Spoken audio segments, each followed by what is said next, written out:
Hello friends, आज की video में हम जानेंगे ओवर सैम्पलिंग किसे कहते हैं। Introduction of over sampling work कैसे करता है, इसका क्या काम होता है। ओवर सैम्पलिंग जो होता है इसका मेन काम जो होता है एलाइजिंग होता है। एलाइजिंग मतलब आर्टिफैक्ट जो आता है इमेज के ऊपर, उसको पूरी तरह से ख़त्म करना होता है।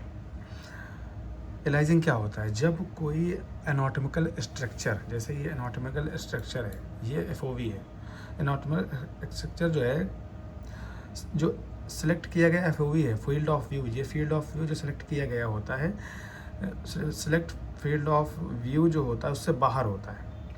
ये जो सिलेक्टेड फील्ड ये है, ये वो एफओवी है, इससे बाहर होता है। जो बॉडी का पार्ट जो होता है फील्ड ऑफ व्यू से बाहर होता है।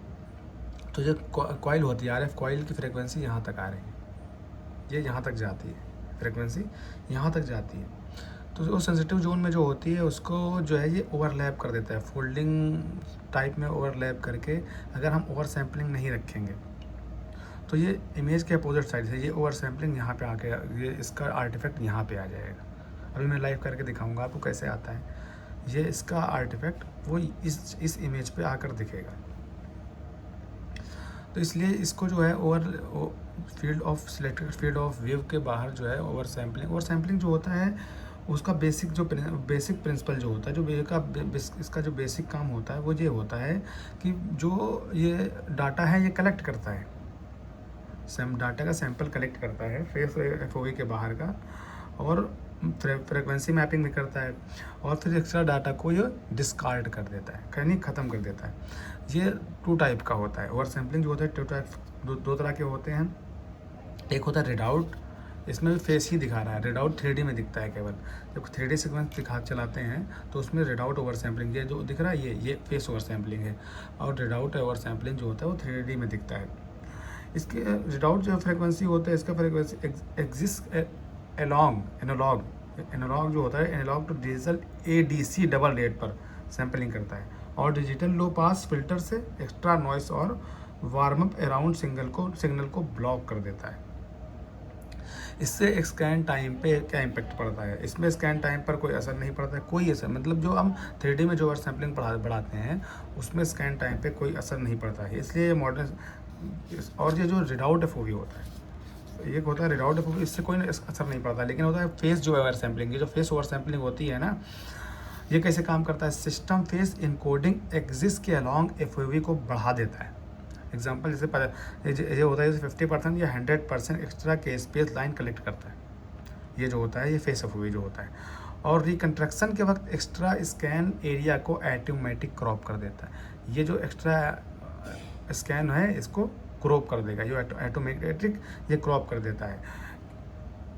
इसका स्कैन टाइम पे इम्पेक्ट पड़ता है। क्या पड़ता है? कि एक्स्ट्रा इनकोडिंग स्टेप्स लिए जाते हैं ना, इसलिए इसका स्कैन टाइम बढ़ जाता है। जैसे यहाँ पे 80 है और इसका स्कैन टाइम 1 मिनट 4 सेकंड है, लेकिन अगर हम इसका 10 कर देंगे तो 40 हो जाएगा, लेकिन फिर ये आर्टिफैक्ट इस पे आ जाएगा। तो इसको हम 80 करके तो चला ही चुके हैं, और इसको हम 10 करके एक बार चला, और ज़्यादातर टेम्पर जब ज़्यादा जो है ज़्यादा सैंपल कलेक्ट होता है, इसकी वजह से इसका SNR जो सिग्नल टू नॉइस रेशियो है वो भी बढ़ जाता है। और इसे इसका 10 करके हम चला के आपको दिखा रहे हैं।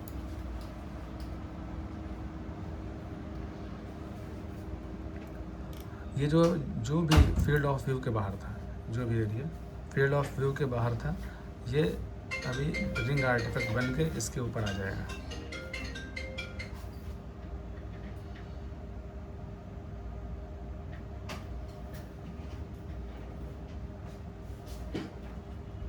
ये देखिए, ये हमने स्कैन किया है एफओवी कम करके, फील्ड ऑफ व्यू बढ़ा के, वो था ओवर सैम्पलिंग कम हो गया था।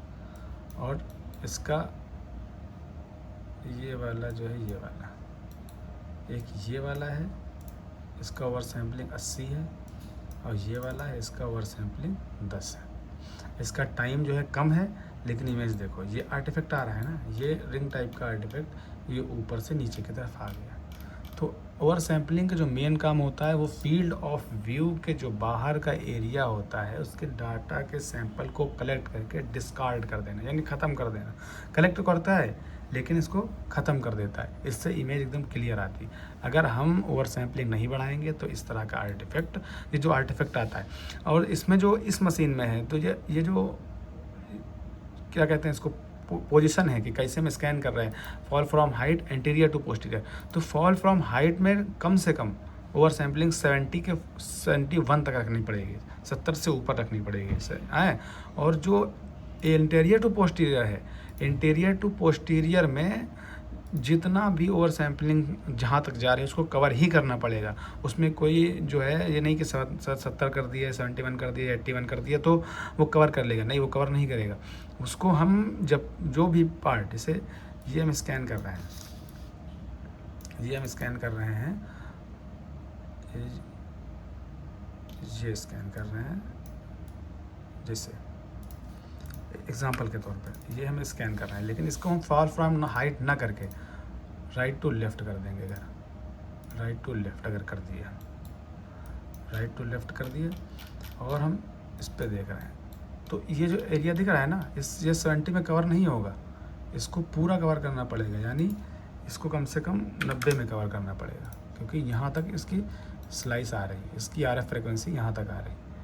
ये RF फ्रिक्वेंसी को पूरा कवर करना पड़ेगा, तब जाके इमेज क्लियर आएगी। ठीक है, फिर आज के लिए इतना ही, मिलते हैं अगली वीडियो में। हम उम्मीद करते हैं आपको ओवर सैम्पलिंग अच्छे से समझ आ गई होगी कि इसका काम क्या होता है, ये वर्क कैसे करती है, पूरी चीज़ें सब सही से, और हमने आपको लाइव करके भी दिखा दी। मिलते हैं अगली वीडियो में, तब तक इसको लाइक करें, सब्सक्राइब करें और शेयर करें।